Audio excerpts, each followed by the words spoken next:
নমস্কার বন্ধুরা, Surajit food and ব্লগে আপনাদের সকলকে জানাই স্বাগত।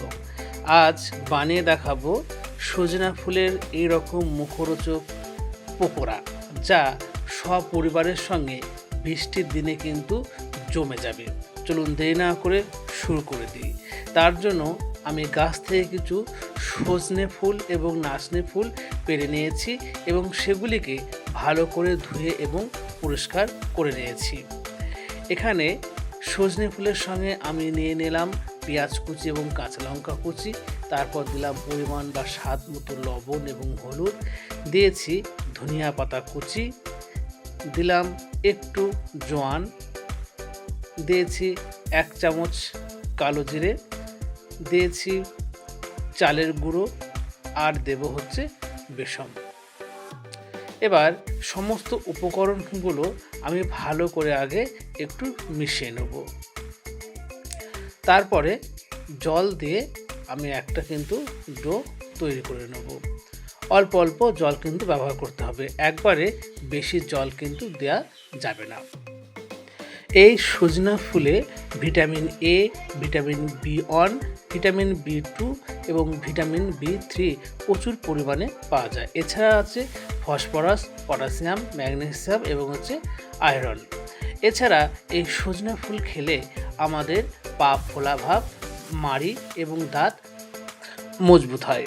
যা হোক, আমার তেল গরম হয়ে গেছে এবং সজনা ফুলের যে ব্যাটার সেটাও কিন্তু আমার মাখা হয়ে গেছে। সেটা এরকম একটা থিকনেস ভাব কিন্তু আসবে। এবার এগুলিকে আমি চপ বা টিকিয়া আকারে শেপ দিয়ে তেলে ভেজে নেব। আমার ভিডিওগুলি ভালো লাগলে অবশ্যই আপনারা লাইক, কমেন্ট এবং সাবস্ক্রাইব করে পাশে থাকবেন, আর অবশ্যই শেয়ার করতে কিন্তু ভুলবেন না। এছাড়া সজনা ফুলের বড়া খেলে বা সজনা ফুল খেলে কিন্তু সুগারও কিন্তু নিয়ন্ত্রণে থাকে। যাক, আমি এইভাবে প্রতিটি চপ কিন্তু ভেজে নেব।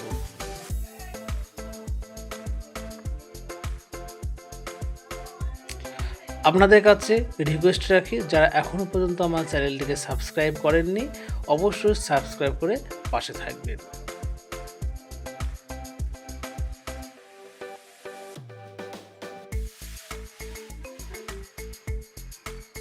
বৃষ্টির দিনে কিন্তু এরকম চপ সত্যি জুড়ি মেলা ভার।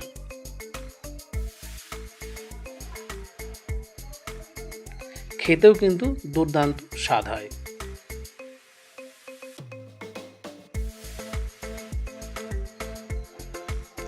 আমি প্রত্যেকটা সজনা ফুলের চপগুলোকে এইভাবে উল্টে নেব।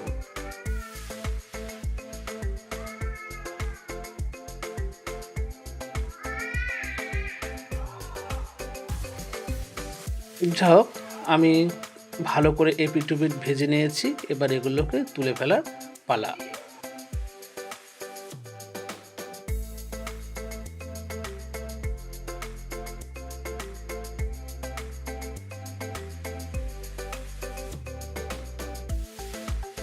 আমি এইভাবে সমস্ত ফুলের চপগুলো কিন্তু ভেজে নিয়েছি।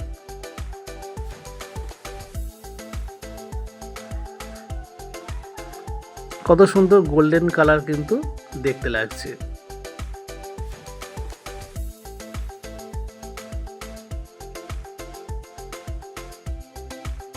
এবার একটু পরিবেশন করব, তার জন্য একটু সাজিয়ে দিচ্ছি।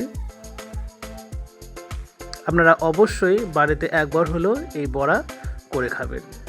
যা পরিবেশনের জন্য আমি অপর থেকে পেঁয়াজ রিং রিং করে কেটে উপর থেকে ধনিয়া পাতা কুচি এবং টমেটো সস বা কেচাপ দিয়েছি এবং উপর থেকে একটু চাট মশলা কিন্তু ছড়িয়ে দিয়েছি।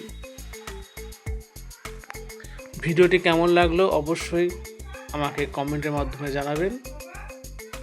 অন্য কোনো ভিডিও পেতে হলে অবশ্যই চ্যানেলটিকে সাবস্ক্রাইব করে পাশে থাকবেন।